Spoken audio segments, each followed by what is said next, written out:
The first time my husband insisted on eating in the dark, I didn't think much of it.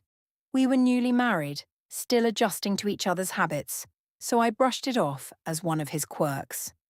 Maybe he preferred a calm atmosphere. Maybe bright lights bothered him. I even found it a little amusing at first. But it didn't stop.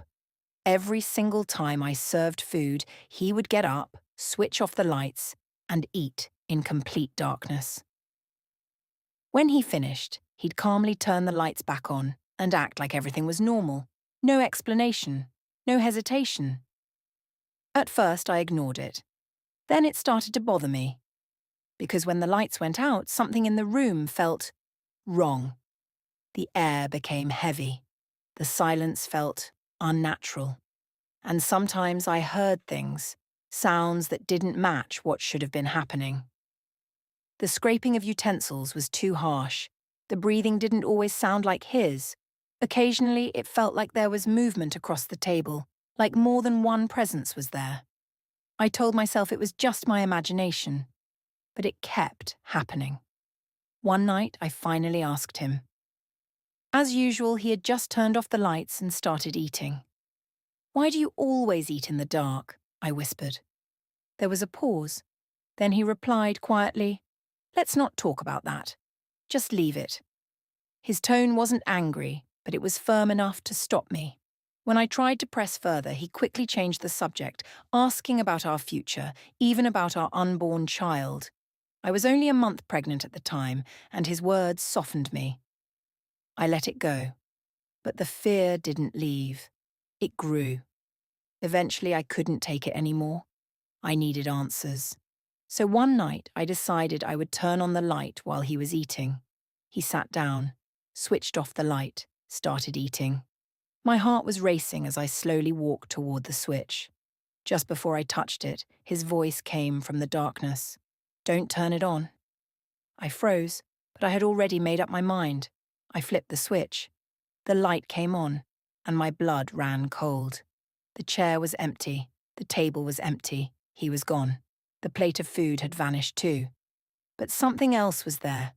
A long, slimy creature, like a worm, was crawling slowly across the table, leaving a wet trail behind it.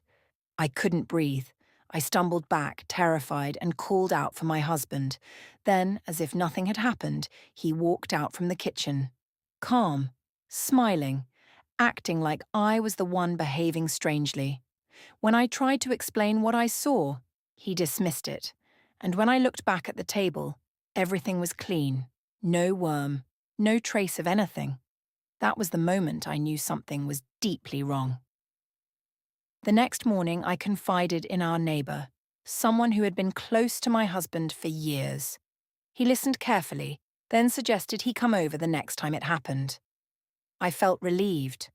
Finally, someone believed me. But I was wrong.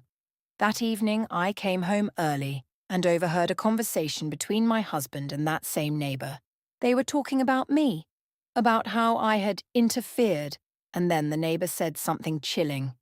"Handle it before it's too late." My heart dropped. I realised I wasn't safe. I locked myself inside the house as they approached, my hands shaking. When my husband tried to calm me down, I demanded answers. He begged me to trust him, promising he would explain everything. I almost gave in. But I had already called my parents. Soon they arrived, with help. And that's when everything began to unravel. Under pressure, my husband finally broke down. He admitted the truth. For years, he had been forced to follow a family tradition, a dark one.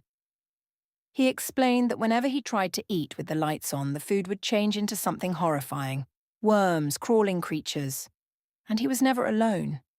There was always something else with him, watching, waiting. He had lived like that for 10 years. He didn't tell me because he wanted to protect me. But the truth had already found its way out. With the help of a spiritual figure brought by my family, whatever was tormenting him was confronted. The atmosphere in the house shifted. His father, who had enforced the tradition, lost his control over the situation. That night marked the end of it. The darkness lifted. In the days that followed, everything changed. My husband was calmer, lighter, free. And then came the moment we had both feared and hoped for. He sat at the table. The lights stayed on. He took a bite of food. And nothing happened. No transformation, no presence, no fear, just normal food. I broke down in tears, but this time from relief. Life slowly returned to normal. We healed. We laughed again. Months later, I gave birth to twins, a boy and a girl.